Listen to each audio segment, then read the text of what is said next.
বেগুন গাছে জৈব সার দেওয়ার পরে আমাদের এক ভাই বেগুন গাছের জৈব সার দেওয়ার পরে এইভাবে বেগুন গাছের কেল বানালেন। কেল বলা হয় এটাকে, কেল বানিয়ে দিতে দেওয়া হচ্ছে। পরবর্তী সময়ে আমাদের গাছের জন্য এরকম করা হচ্ছে, যাতে পানি দেওয়া এবং গাছটা সহজভাবে বেড়ে ওঠার জন্য পরিচর্যা করে দেওয়া হচ্ছে, যাতে গাছগুলা শক্তপোক্ত একদম ভালো গ্রোথ পায়। এই জন্য বেগুন গাছের কেল বানানো হচ্ছে।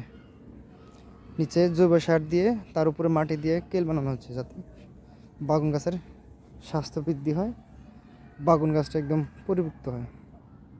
এখানে আমরা আরও 4-5 বস্তা জৈব সার আছে বেগুন গাছে দেওয়ার জন্য। এটা হচ্ছে আমাদের বেগুন গাছ। অনেক ভাই বেগুন গাছে কেল বানানো শুরু করেছে।